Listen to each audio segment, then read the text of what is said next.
A paz do Senhor, seja bem-vindo a mais uma aula aqui do EBD em Foco. Eu me chamo Herberson e nesse momento eu vou ministrar a lição número 10, a lição que traz como título A Última Defesa de Jó. Estamos estudando a revista da CPAD, a revista aí do quarto trimestre do ano 2020, essa revista maravilhosa que veio com um tema altamente relevante, que está sendo ministrada aí nas igrejas, tá? É sobre o livro de Jó.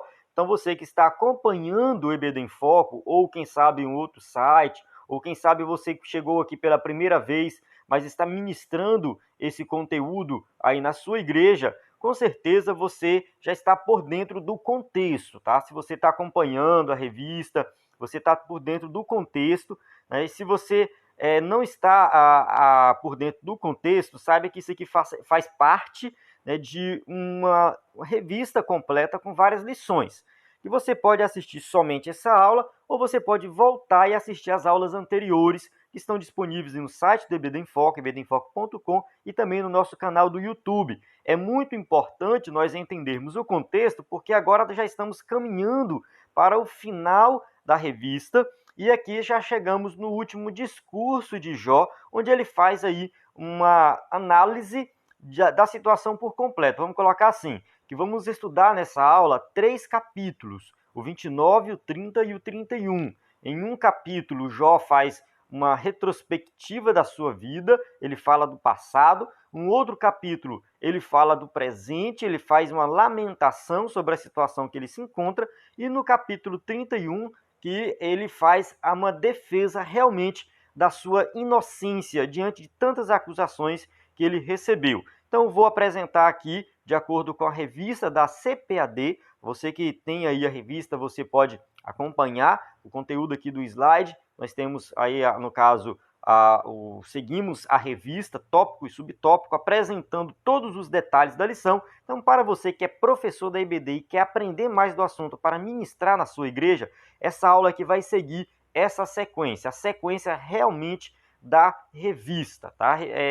Se você quer uma aula que segue a sequência da revista, procurando se aprofundar mais em cada tópico e subtópico, é essa aula aqui. Então, essa aula aqui é com slide em PowerPoint, onde eu vou ministrando aqui, apresentando com imagens de qualidade, animações. Inclusive, este slide, este arquivo que eu estou usando para ministrar a aula aqui, você pode entrar no site ebdemfoco.com e também fazer a sua assinatura para adquirir este slide. Caso você não tenha interesse na assinatura, você também pode entrar no site, que tem muito conteúdo lá para você acessar sem precisar fazer nenhum tipo de cadastro. Basta você entrar no site, clicar lá no menu, que vai estar aula em áudio, vídeo, PDF, cursos, tem muito conteúdo para você acessar no site ebdemfoco.com e também no nosso aplicativo do EBD em Foco para Android.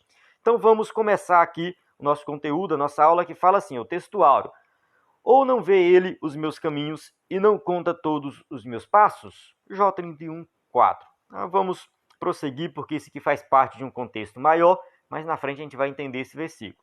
Verdade prática. Ao olhar retrospectivamente para o passado, lembre o quanto Deus trabalhou nele. Então a gente vai falar aqui muito dessa questão do passado, mas aqui não é uma crítica a Jó, porque Jó realmente olha para o passado e ele lembra de como ele foi abençoado por Deus. Tá? Ele faz realmente uma lembrança dessa, né, um contraste entre o passado e o presente. Mas em momento algum, Jó critica Deus ou fala mal de Deus pela situação que ele está passando. Aqui a gente pode até fazer um paralelo lá com capítulo 2 e 3, onde Jó fala assim: o Senhor me deu, o Senhor tomou. O Senhor me deu, capítulo 29. O Senhor tomou, capítulo 30. Tá? E Jó está dentro desse contexto. Capítulo 29 e capítulo 30 tem que ser lido de acordo com o contexto do livro como um todo. Vamos colocar assim, para ninguém pegar esses capítulos isolados e começar com teorias, né, malucas aí que não tem fundamento. Dentro do contexto, esses dois capítulos estão nessa perspectiva. Deus deu, capítulo 29, Deus tomou, capítulo 30, e ele está ali, continuando ali, adorando a Deus, ele continua servindo a Deus. Então, né, a leitura bíblica em classe, está aqui, 29, 30 e 31, só alguns versículos, mas eu recomendo você ler todo o capítulo 29, 30 e 31. Lê tudo para você compreender melhor. A gente vai avançar aqui para ganhar tempo no vídeo, mas você pode parar e fazer essa leitura. vamos para a nossa introdução. A introdução diz assim, o capítulo 31 encerra da seguinte forma: acabaram-se as palavras de Jó, tá? 31:40. Tá? Trata-se de uma retrospectiva nostálgica do passado de Jó. Então, meio que no final do capítulo 31 tem uma conclusão de todos aqueles discursos e debates ali entre Jó e os seus amigos. Então, as palavras de Jó se esgotaram e não tem mais nada para falar. Então, aqui a gente observa o seguinte, que nós temos 3 partes, tá? O escritor da revista colocou aqui só o 31, mas nós temos 3 partes e nós temos que analisar essas 3 partes separadas, 29, 30 e 31, e entender essas 3 partes como uma conclusão, tá? Uma conclusão geral mesmo das palavras de Jó. Então, nesta lição, veremos a lembrança de Jó acerca de sua prosperidade material e espiritual, de sua adoração a Deus e das bênçãos que o Todo-Poderoso concedeu à sua casa. Então, ele vai fazer toda essa retrospectiva, uma lembrança de tudo isso, que é o capítulo 29. No presente, ele sofre escárnio por causa da sua situação. Então, no capítulo 30, ele já vai falar da situação atual e que ele sofre realmente escárnio porque ele está ali sofrendo. Uma coisa que é bem interessante é que quando a gente fala de Jó, a gente pensa muito assim, Jó perdeu tudo que tinha, tá? Perdeu seus bens, perdeu, né, os seus camelos, seu gado, sua casa, seus filhos. A gente pensa muito nessa questão assim também material, né, uma questão de bens materiais.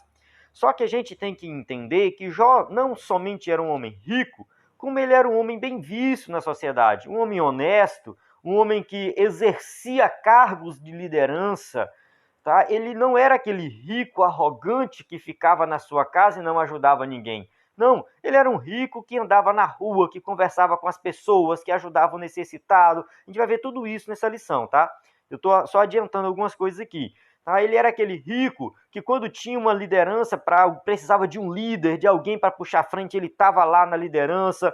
Então ele realmente tinha uma posição de liderança nesse período que ele estava bem de vida. Tá? E quando ele perde tudo, ele perde não somente os bens materiais, mas ele perde também toda essa posição que ele tinha na sociedade. Então, aquelas pessoas que ele ajudou antes agora estão escarnecendo dele. Então, a gente observa que o impacto de todos esses desastres na vida de Jó, eles são muito maiores quando a gente leva em consideração a questão da posição de Jó na sociedade, não somente a sua riqueza. Nesse sentido, Jó não aceita que as coisas terminem assim e, portanto, ele deseja se apresentar diante de Deus para defender a sua causa.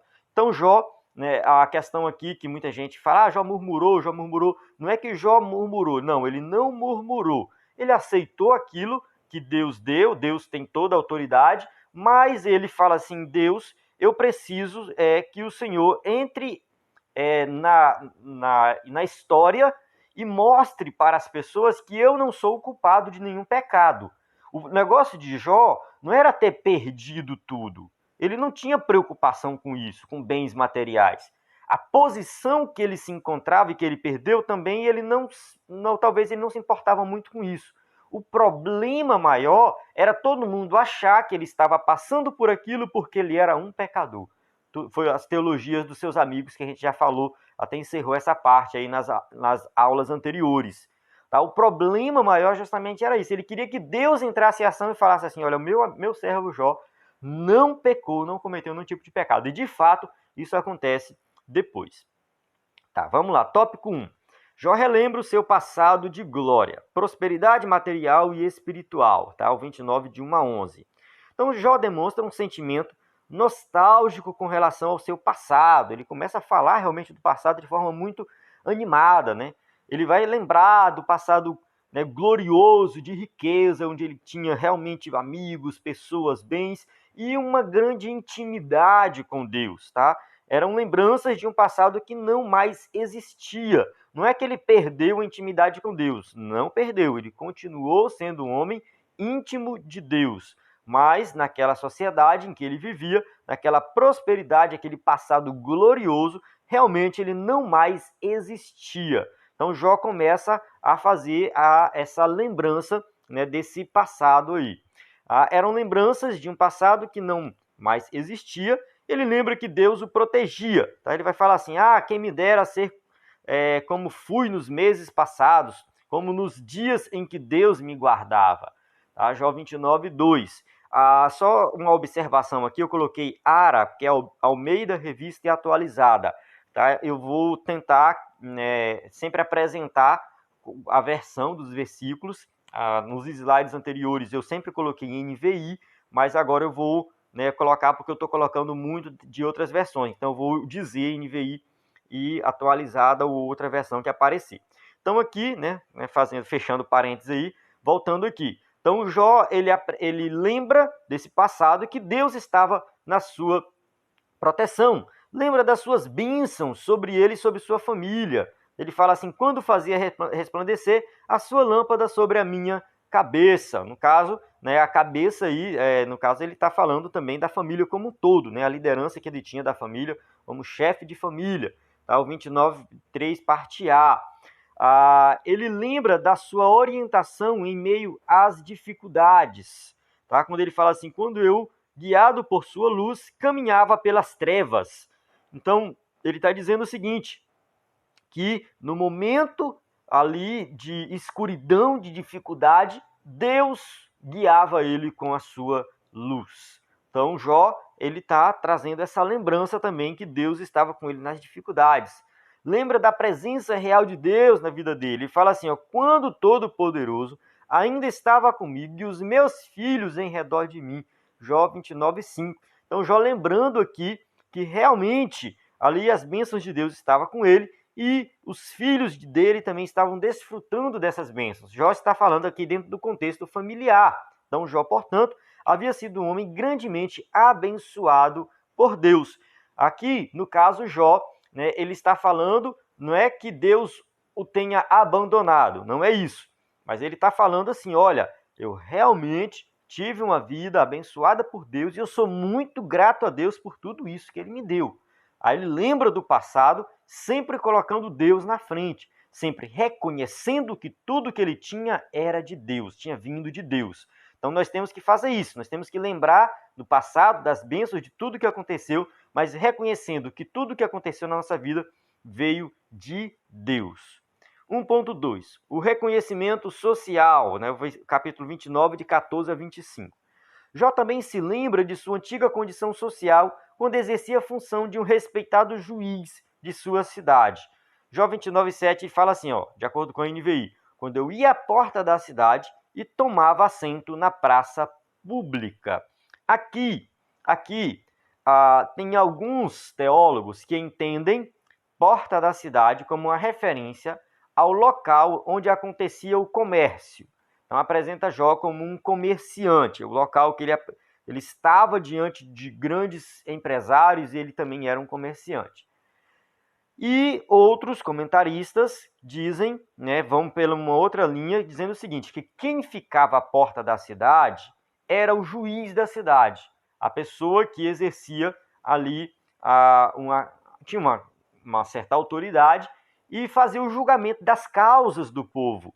Eu acredito que essa seja a interpretação correta, tá? Eu vou seguir a mesma linha de raciocínio do escritor da revista. Eu acredito que aqui ele realmente exercia essa função de juiz da cidade. É muito diferente a questão dos juízes dos dias de hoje para os dias daquela época. O juiz era a pessoa que tinha entendimento, que entendia realmente dos códigos da lei da época, mas que não era tão complexo quanto os dias de hoje, tá? E ele exercia esse julgamento diante das pequenas causas, apresentava lá, chegava pessoas com um animal lá, com um cordeiro, não, o cordeiro é meu, não, o cordeiro é meu, por que é teu? Aí ele perguntava, não, porque sim, assado, e tu tá dizendo que é teu por quê? Por causa disso, daquilo. Aí ele decidia, é mais ou menos assim. Então o juiz, ele tinha realmente essa função e ele tinha uma autoridade muito grande. Eu acredito que Jó, ele tinha essa função de juiz no local que ele morava. Então ele era muito respeitado. A posição que ele ocupava realmente era uma posição de respeito, de liderança. Tanto jovens como velhos o procuravam para serem orientados, né? Quando, ao me verem, os jovens saíam do caminho e os idosos ficavam de pé. Então, Jó 29:8, aqui não está dizendo que Jó era o mais velho de todos. Não, ele não está dizendo isso. Ele está dizendo o seguinte, que mesmo ele sendo homem, jovem, relativamente jovem, os mais velhos ainda o reconheciam, se levantavam e reverenciavam ele. Olha só a autoridade que Jó tinha.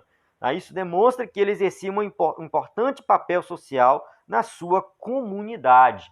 Então Jó não era aquele homem rico, arrogante, que não falava com ninguém, que não contribuía com a sociedade, que só queria sugar da sociedade. Ele não era esse tipo de homem. Jó era um homem que se relacionava com as pessoas, que se preocupava com as pessoas, que tinha um papel social muito grande, que impactava a sociedade. Ele não só tinha benefícios, mas como ele devolvia esses benefícios para as pessoas. Então é um exemplo a ser seguido, nesse sentido também. Tá? Jó ele é um exemplo a ser seguido, né? Não somente com relação à questão do sofrimento que ele passou, mas ele também é um exemplo a ser seguido de alguém que se preocupa com os outros, que recebe as bênçãos de Deus e que usa essas bênçãos para, né, abençoar outras pessoas. Então Jó ele tinha esse comportamento e nós devemos também aí ter ele como um exemplo a ser seguido. Uma pessoa, esses dias, num comentário que eu fiz aqui do livro de Jó, dessas lições, né, eu falei que Jó é um exemplo a ser seguido, e a pessoa veio, Jesus é o nosso exemplo a ser seguido. Sim, Jesus é o nosso exemplo. Eu não estou dizendo que Jesus não é o nosso exemplo, tá? Jesus é o nosso exemplo. Mas eu pego o Jó como uma figura humana que foi abençoada por Deus e que usou essas bênçãos para ajudar as pessoas, eu digo que Jó é um exemplo a ser seguido. Da mesma forma que eu posso falar que, né, uma pessoa aqui da minha cidade, que é uma pessoa boa, uma pessoa que faz as coisas da forma correta, eu posso falar, olha, o fulano de tal ali é um exemplo a ser seguido. Tá? Eu não estou menosprezando Cristo aqui, tá? Entendam isso. Tá? Quem está assistindo, eu não estou menosprezando Cristo. Tá? Então eu posso até dizer que o comportamento de Jó aponta para Cristo. Tá? Uma questão que a teologia chama de tipo, né? Tipifica Cristo, mas não, né, a gente pode até falar desse sentido, mas eu não vou me aprofundar nessa questão aqui. Tá? Ele ajudava o desvalido, dava orientação de forma sábia e agia com justiça, né? No caso aqui, a justiça social, que a gente vai abordar daqui a pouco, falar um pouco mais dessa questão da justiça social. Então Jó era esse homem que tinha esse comportamento correto diante da sociedade, ajudando as pessoas que tinham necessidade, tinha essa preocupação com a justiça social. Na sua busca pela justiça social, Jó protegia os pobres e punia os opressores. Jó 29:17 fala assim, ó, eu quebrava as presas dos ímpios e dos seus dentes arrancava as suas vítimas. Aqui, é claro, numa linguagem poética, ele não está arrancando ninguém do dente de ninguém, uma linguagem poética, ele está dizendo o seguinte, que quando alguém oprimia o outro, uma pessoa oprimia o outro, tratava mal, eu ia lá e, né, acabava com essa situação. Eu não permitia, Jó está dizendo isso, no meu estado anterior, ali, eu não permitia, em hipótese alguma, alguém sofrer opressão.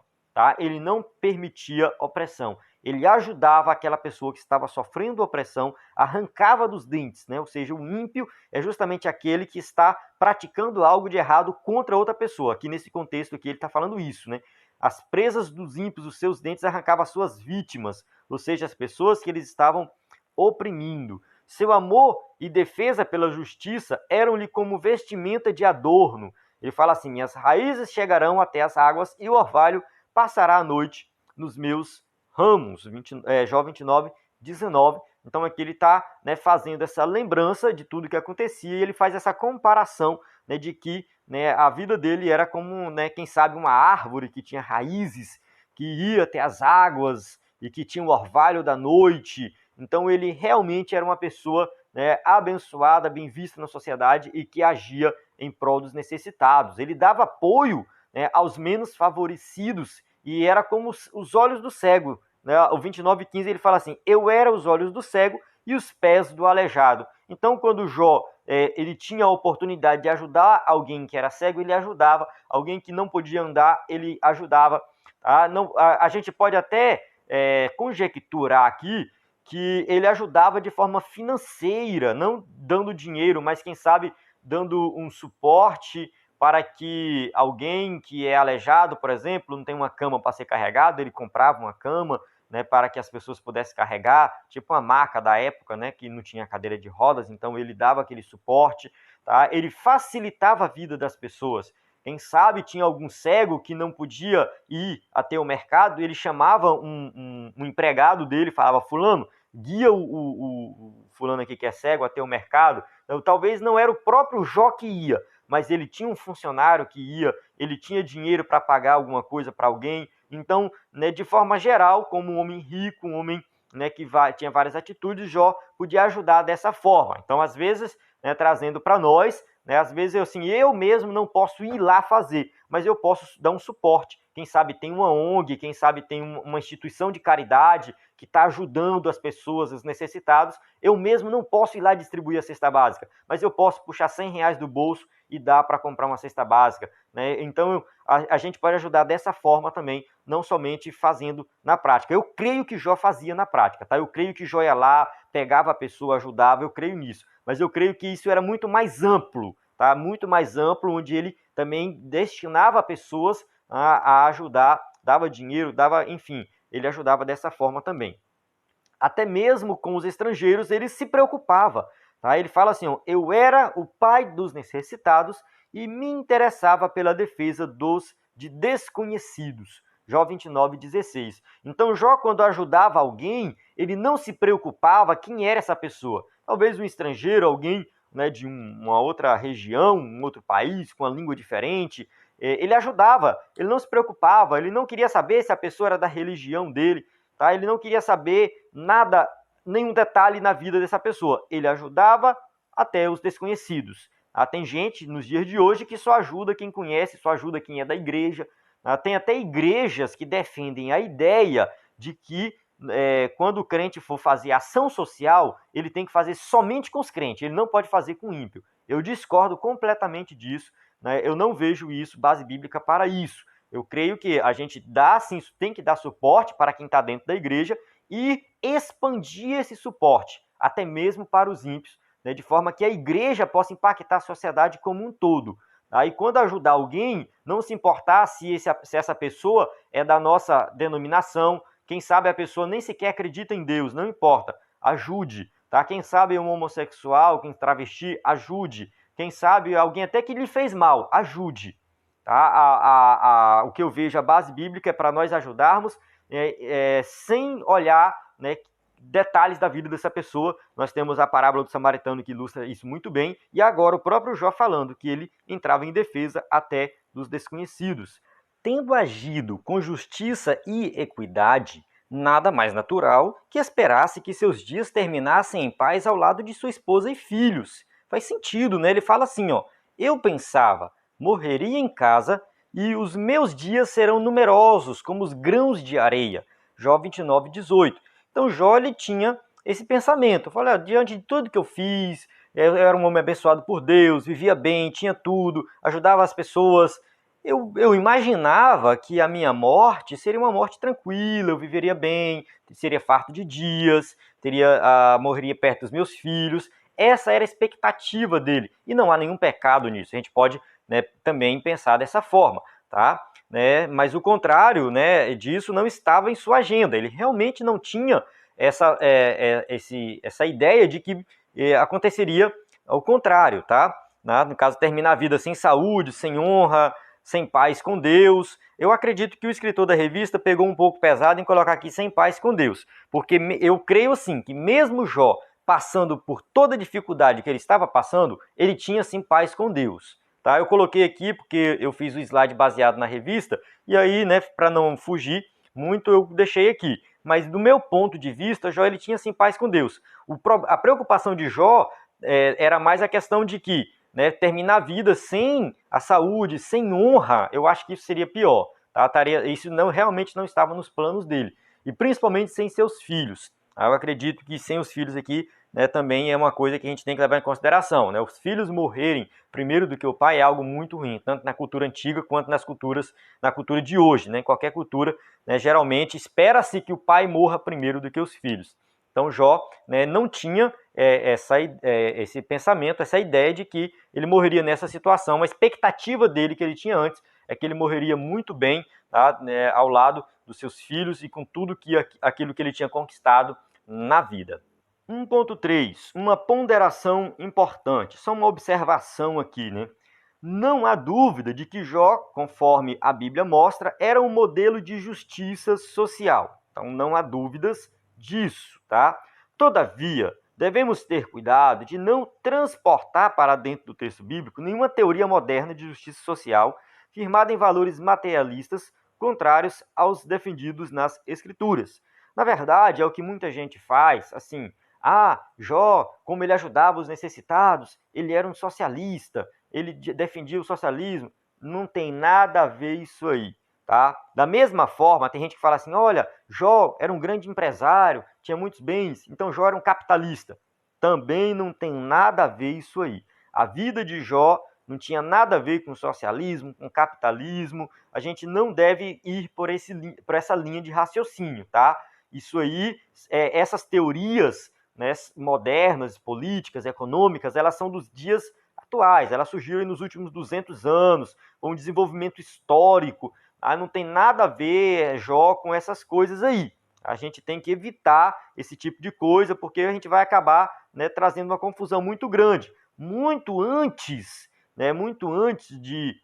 do capitalismo surgir, todas as teorias capitalistas, as pessoas já trabalhavam, já empreendiam, já juntavam dinheiro, já tinham bens, já tinha toda essa história aí, né, de crescimento, de empreendedorismo. Muito antes de surgir o socialismo, tá, já existia pessoas que ajudavam os necessitados, que se preocupavam com os oprimidos. Tá? A Bíblia tem essa preocupação, então eu não preciso me tornar um socialista para ser uma pessoa preocupada com os oprimidos. Não, a própria Bíblia já traz essa preocupação. De Gênesis a Apocalipse, Deus apresenta, sim, né, ali uma certa preocupação, uma profunda preocupação com as opressões que tem na sociedade. A Bíblia não aprova nenhum tipo de opressão, desde da lei, Deus já vai preocupando com isso. Tá? A gente tem vários versículos, principalmente quando fala da lei, da colheita, se você está colhendo e cai algo para trás, não volte para buscar, aquilo ali é para os necessitados. Então a gente vê isso no livro de Ruth, tá? Ela vai colher justamente aquilo que cai das pessoas que estão colhendo lá, né? O fazendeiro colhendo, o que cai é o que eles vão ajuntando. Tem também uma lei que fala que perto da divisa da terra, né, podia deixar uma parte ali para os necessitados. Então a gente tem ali, a gente tem no texto bíblico uma preocupação divina com os necessitados, com os oprimidos, tá? E a gente não precisa de nenhuma teoria socialista ou capitalista ou comunista, ou seja lá o que for, para fazer ação social nos dias de hoje, como crentes em Cristo Jesus, como salvos em Cristo Jesus. A própria Bíblia já traz um ensinamento sobre isso, tá? De fato, Jó era um homem que defendia a justiça social, mas nem de longe pode ser classificado como socialista nos tempos modernos, tá? Isso seria forçar o texto e além do que está escrito e sobrepor o pensamento político na Bíblia. Então seria realmente algo que, assim, não tem necessidade de fazer, tá? Realmente não tem necessidade nenhuma de fazer isso. O próprio texto bíblico, por si, ele já traz uma defesa da justiça social. Tópico 2. Jó lamenta seu estado presente. 2.1. Desprezo por parte dos jovens e das classes menos favorecidas. Agora a gente vai entrar no capítulo 30, do versículo 1 ao versículo 23. Tá? A gente vai, na verdade, todo o capítulo 30 vai falar dessa questão atual de Jó, onde ele se encontra agora. Então, no capítulo 29 é a lembrança do passado, capítulo 30, né, o presente. Após lembrar com tristeza de sua antiga condição social próspera, Jó lamenta o ponto que havia chegado sua miséria. Então, desde o começo, a gente tem falado isso. Jó, em momento algum, ficou aplaudindo e achando bom a situação que ele estava vivendo. Tá? Ele reconheceu que Deus tomou tudo, tudo está na soberania divina, mas esse estado de sofrimento não é um estado perfeito, bom e que a pessoa tem que viver no sofrimento. Jó não faz esse tipo de defesa. Então ele escreve aqui ele profere, ele fala uma lamentação, tá? Uma lamentação da situação que ele se encontra. Então ele vai lamentar esse estado de sofrimento onde ele se encontra. No Antigo Oriente, os mais velhos eram objetos de grande estima, tá? Só contextualizando aqui. Provérbios 20 e 29 fala: a beleza dos jovens está na sua força, a glória dos idosos nos seus cabelos brancos. Por isso, quando gozava de sua prosperidade, ele era respeitado não apenas pelos mais velhos, mas também pelos mais jovens. Então ele tinha, na verdade, tanto os velhos quanto os jovens que respeitavam ali o próprio Jó. Então o Jó, ele lembra, né, ele fala assim, o 30, 31, ele fala, capítulo 30, versículo 1. Agora se riem de mim os de menos idade do que eu, e cujos pais eu teria desdenhado de pôr como os cães do meu rebanho. Então aqui ele vai fazer essa análise da situação que ele se encontra, dizendo que até mesmo os mais jovens, aqueles que têm menos idade do que ele, estão rindo dele. Então aquele homem respeitado em toda a sociedade, que todo mundo, né, assim se levantava quando ele passava, que tinha autoridade, aquele homem não existe mais. Ele vai falar assim, aquele homem deixou de existir. Agora existe uma pessoa debilitada, doente, que perdeu toda a riqueza e perdeu também toda a moral. Porque até mesmo os mais jovens estão rindo de mim.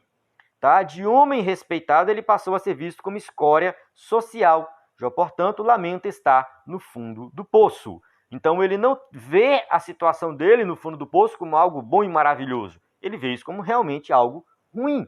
Ele não aceita assim isso como algo maravilhoso, bom, né, que ele tem que permanecer. Tá? Ele vê realmente algo que ele precisa de uma ajuda divina. 2.2, abatimento físico e emocional, né? 30 do 16 ao, só confirmando aqui, 16 ao 31. O patriarca se sente um homem abandonado por Deus. Por isso, essa lembrança o lança numa profunda tristeza e produz em sua vida um grande sofrimento, que, além de físico, era também de natureza emocional. Jó sofreu muito com, né, o impacto de tudo aquilo na mente dele e também em relação aos seus amigos que só sabiam acusar, falar que ele tinha pecado, que ele tinha errado e tudo mais. Então ele estava realmente sofrendo bastante o seu lado emocional. Como o salmista, Jó lamenta suas dores, né? Salmo 42, 4, fala assim, ó: quando me lembro destas coisas, choro angustiado, pois eu costumava ir com a multidão, conduzindo a procissão à casa de Deus, com cantos de alegria e de ação de graças entre a multidão que festejava. Então, a gente vê também vários salmos fazendo lamentações. A gente tem também as lamentações de Jeremias. Então, é muito comum, na linguagem bíblica, a pessoa fazer uma lamentação, lembrar do passado e lamentar, né, aquele passado de glória que não tem mais e agora a situação difícil que está vivendo. Nas suas vestes, ele via uma prova real de seu sofrimento. A Jó 30:18 fala assim, ó: pela grande violência do meu mal está desfigurada a minha veste, mal que me cinge como a gola da minha túnica. Desfigurada aqui também pode ser traduzido como manchada, ou seja, as feridas abertas de Jó haviam manchado as suas vestes. Aqui então ele está, né, falando da situação difícil que ele está passando. Ele imagina que Deus está por trás de todo esse sofrimento. Ele vai falar assim, ó: lança-me na lama, eu sou reduzido a pó e cinza. Jó 30:19. Porque assim, a defesa que Jó vai fazer, que Jó vai falar, o discurso de Jó aqui, não é para os homens, é para Deus, é diante de Deus, que ele sabe que somente Deus pode tirar ele dessa situação. Então Jó faz essa defesa e ele clama a Deus, ele fala assim: lança-me na lama e sou reduzido a pó e cinza. E mesmo que depois de clamar o Altíssimo lhe ignora, ele vai falar assim: clamo a ti, ó Deus, mas não respondes. Fico de pé, mas apenas olhas para mim. Jó 30:20. Porque Jó desejava que Deus entrasse em ação, e apresentasse ali em defesa dele. Mas Deus não faz isso de imediato, tá? Deus está ouvindo tudo, tudo está acontecendo de acordo com a vontade dele, mas vai ter o momento certo de Deus entrar em ação. Não é o momento que Jó quer, mas o momento que Deus quer. Aí Jó está aqui preocupado porque até o momento ele não entrou em ação. Deus não entrou em ação e ele está clamando a Deus porque ele precisa de um redentor, ele precisa de alguém que venha falar por ele. E esse alguém é o próprio Deus. Tá? O homem de Uz sente-se atormentado por um furacão. Ele fala assim: tu me apanhas e me levas contra o vento e me jogas de um lado para o outro na tempestade. Então Jó 30, 22, ele vai reconhecer que tudo isso é a mão de Deus na vida dele, e Deus está fazendo isso para ele, jogando ele para um lado e para o outro diante de uma tempestade. 2.3. Deus teria abandonado Jó? Tá? Deus teria abandonado Jó? Será? O sofrimento emocional de Jó reflete a sua crença de que havia sido abandonado por Deus. Tá? Ele começa a questionar isso. A situação está difícil. Todavia, era também um reflexo de ter sido abandonado pelos homens. Então, ele tinha sido abandonado pelos seus amigos. E aí, de repente, ele clama a Deus. Deus não intervém em favor dele. Não é que ele perdeu a fé em Deus, não é isso. Mas na situação que Jó estava passando, ele começa até a se questionar isso. Deus, o que aconteceu? Tá? O Senhor me abandonou? Então, doía saber que havia ajudado muitas pessoas carentes e necessitadas de socorro, mas agora o seu clamor por socorro ser totalmente ignorado. Em vez de ajudado, ele era repelido como escória social. Ele não recebia ajuda dos seus amigos, da sua família e muito menos de Deus. Então, ele se encontra nessa situação difícil. É claro que essa questão dele não estar recebendo a ajuda de Deus, isso é a perspectiva humana, a perspectiva de Jó, que já estava assim numa situação muito difícil e Deus não tinha realizado nada ainda. Mas Deus estava trabalhando ali por trás, no silêncio, Deus estava trabalhando na vida de Jó. Tá? E no momento certo, no momento exato, Deus entra em ação de forma explícita para Jó ver o que ele estava fazendo. Então, quantas pessoas não passam por esse sentimento? Isso aqui eu estou falando de crentes, salvos em Cristo Jesus, que passa por uma dificuldade, por um momento difícil, e de repente começa a questionar: meu Deus, onde o Senhor está? Por que o Senhor não está me ajudando? Meu Deus, o que está acontecendo? Então, realmente, né, isso é comum. E não há nenhum problema nisso, tá? Diante da situação, a gente não pode perder a fé em Deus, mas clamar a Deus e pedir para Deus ajudar e perguntar-se: meu Deus, por que está demorando? Isso faz parte, tá, da vida cristã, faz parte. Quantas vezes o sentimento de injustiça não assola-nos a alma? Tem também a questão de nós começarmos a questionar: mas eu, né, no passado ajudei tantas pessoas e agora ninguém me ajuda. Tá? Esse questionamento também vem, assim como veio na cabeça de Jó, vem também na nossa cabeça. Tá? Cheguemos-nos diante de Deus e entreguemos tudo em seu altar. Então, assim, mesmo diante de tudo, a gente não pode perder a confiança em Deus, né, que Ele está no controle de todas as coisas. Tópico 3. O futuro em aberto de Jó. Então, agora a gente vai entrar no capítulo 31 aí do livro de Jó, onde ele faz uma defesa da sua ética como um todo. Na verdade, Jó faz uma defesa aqui da sua ética sexual. Ele fala da questão da fornicação, ele fala do adultério, ele fala dos seus servos, que ele cuidava bem dos seus servos, ele fala de idolatria, ele fala de usura, ele fala de tudo. Porque, assim, o capítulo 31, ele tem uma estrutura como é que se diz? Que é usada até nos dias de hoje. Essa estrutura é usada nos dias de hoje. Quando a gente vai negar algo, fulano, tu fez isso? Ele fala assim: não fiz. Não é só negar. Rapaz, eu não fiz. E se eu tiver feito isso, eu quero ver aqui. Tem gente aqui na nossa região, a gente fala bem assim: rapaz, se eu tiver feito isso, eu quero ver minha mãe mortinha.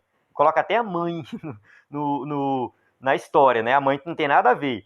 Mas ele está querendo dizer o seguinte: cara, eu te garanto que eu não fiz isso. Eu tenho certeza que eu não fiz, porque eu não quero ver minha mãe morta. Então, né, a pessoa faz esse tipo de de afirmação. Eu estava conversando com uma tia minha esses dias e ela contando a história do passado e acusaram o marido dela de roubar o negócio lá, fizeram uma negociação e acusaram o marido dela de roubar. E ela foi fazer uma defesa da integridade do marido para uma outra pessoa, né, a pessoa que estava acusando. E ela falou assim, olha, meu marido não roubou, tá? Ele não fez esse desvio.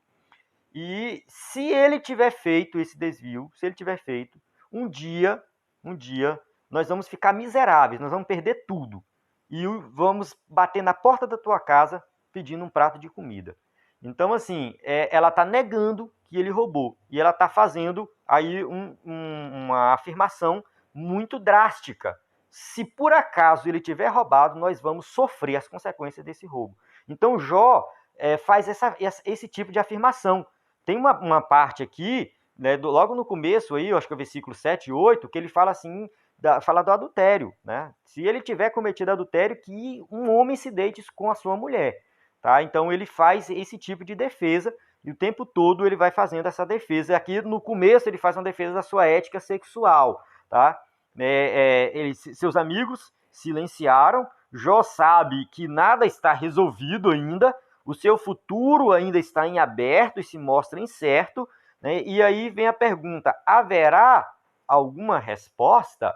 Será que tem uma resposta para toda essa situação que Jó está passando? Então, ao querer mostrar sua inocência, Jó ainda sente a necessidade de se defender.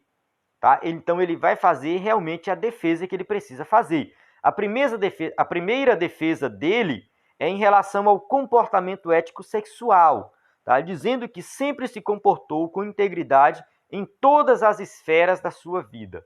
Tá? Tanto na vida dos negócios, como na vida sexual, ele vai falar que ele sempre se comportou com integridade. Ele diz assim, ó, fiz acordo com os meus olhos de não olhar com cobiça para as moças, né? De acordo com a NVI, capítulo 31, versículo 1. Então, segundo o ensino do Novo Testamento, também somos estimulados a fazer isso, né? Seguir esse exemplo de Jó, né? Jesus falando ali em Mateus 5, 28. Mas eu lhes digo, qualquer que olhar para uma mulher para desejá-la, já cometeu adultério com ela no seu coração. Então, esse ensinamento de Jesus, né, que o adultério não é somente ir lá e praticar o adultério, mas somente desejar, bater o olho e desejar no coração já cometeu o adultério, Jó já tinha isso em mente e Jó já praticava isso. Tá? Ele não colocava os seus olhos em uma moça.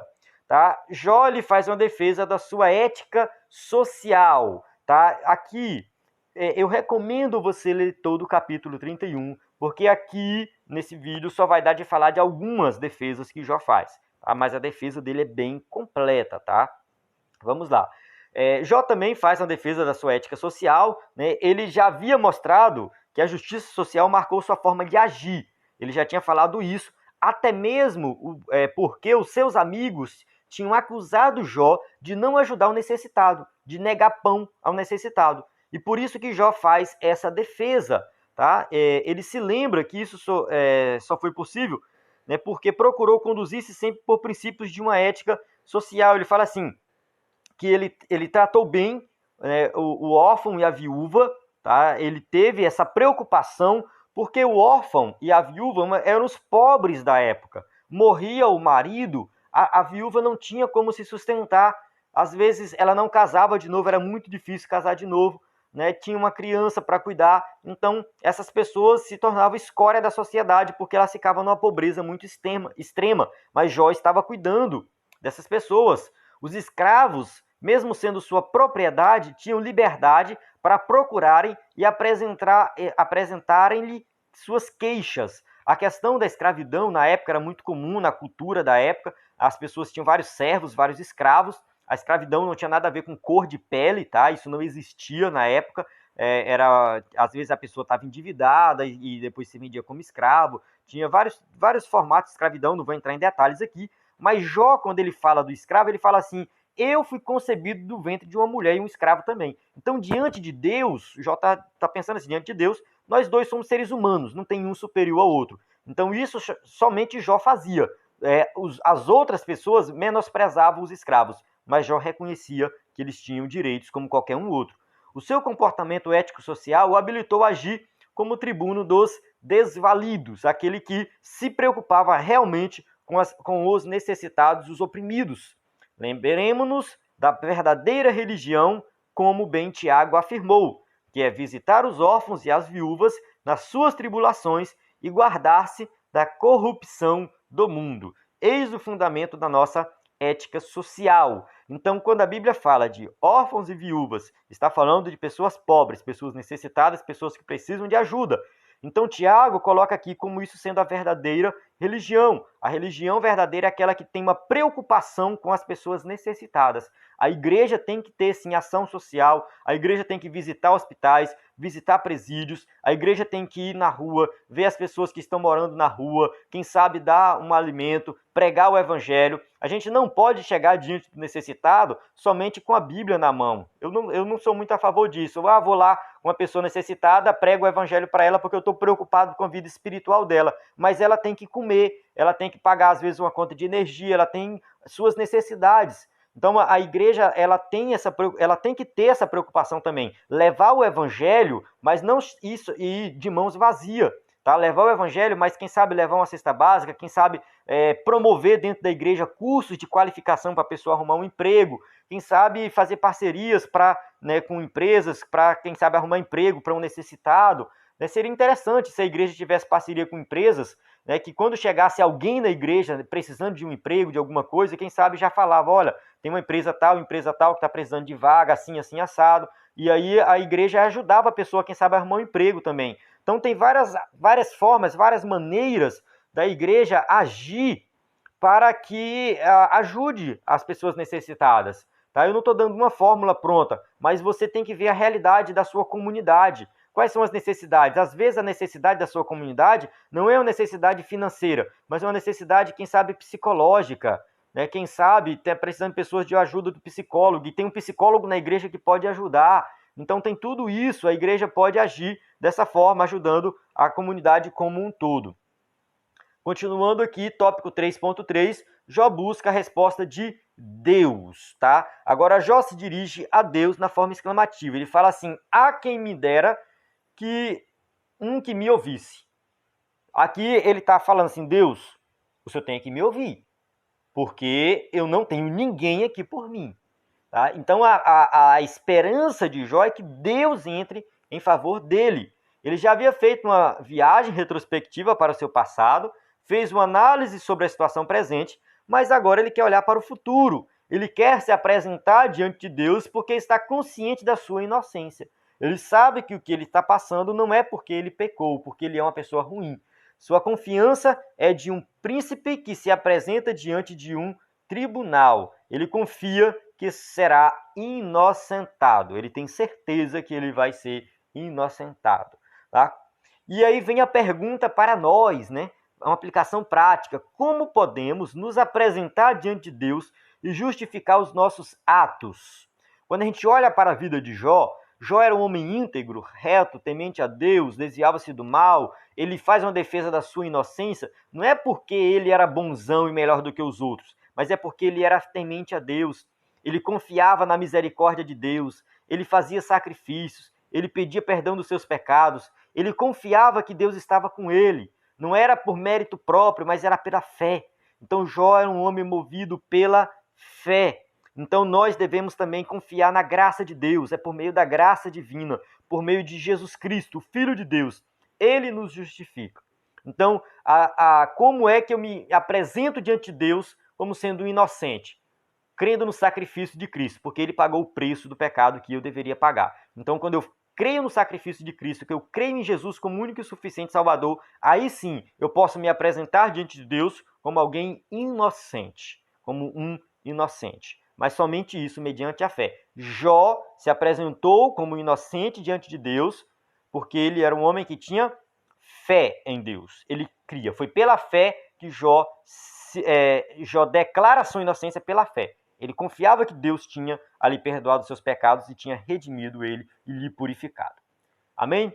Chegamos na nossa conclusão, que diz assim: nesta lição, vimos que Jó se lembrou do seu passado abençoado e de como agiu com integridade e humanidade com o próximo. nunca havia agido de forma injusta com ninguém, nem tampouco cometido pecados que o desonrassem moralmente. Sua integridade estava intacta. Assim ele acredita que chegou o grande momento de se apresentar diante de Deus, receber dele o veredito, que é um homem injustiçado e inocente. Nesse caso, Jó, né, ele apresenta, faz a sua defesa, deixa aqui um exemplo a ser seguido de alguém moralmente correto em todos os aspectos da sociedade. Eu vejo muitas pessoas que, né, são pessoas morais, corretas, têm uma família estruturada, fazem uma defesa da família, mas não ajuda o necessitado, não participa de nenhum projeto de ajudar o necessitado, pessoas arrogantes, pessoas que estão longe dos outros, que não sabem se preocupar com outras pessoas. Tá? Então eu vejo assim, vale de quê? Porque eu defendo princípios bíblicos, defendo a família, defendo isso, defendo não sei o quê, mas por outro lado é uma pessoa arrogante, mal educada, uma pessoa que não se preocupa com ninguém, uma pessoa que às vezes tem uma situação financeira boa e acha que é melhor do que os outros por causa disso. Então a gente olha para a vida de Jó, Jó era um homem de família, se preocupava com a família, cuidava da família tradicional, mas ao mesmo tempo era um homem do povão, um homem que ajudava as pessoas, que andava na rua, que ajudava o necessitado. Então ele deixou esse exemplo aqui. E diante de tudo isso, ele está passando por um sofrimento muito grande. E agora ele é menosprezado. Aquelas pessoas que ele ajudou agora não ajudam ele. E aí, como é que fica? Né? A mentalidade, a mente dessa pessoa, vou colocar assim, a mente dessa pessoa, é um impacto muito grande. E por isso que ele faz esse clamor, ele escreve, eu coloco assim, ele escreve, na verdade foi outra pessoa que escreveu, mas ele profere uma lamentação, né? E no final das contas, no final de tudo, ele está confiando em Deus. Tá? Ele confia que Deus vai entrar em seu favor. E é o que vai acontecer mais adiante, que a gente vai ver nas próximas aulas.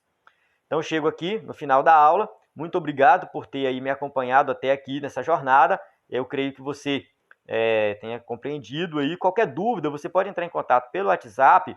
Também pode deixar o seu comentário aí no vídeo do YouTube, ou quem sabe dentro do site DBD em Foco. Nós estamos à disposição aqui para tirar todas as dúvidas. A paz do Senhor, até a próxima aula.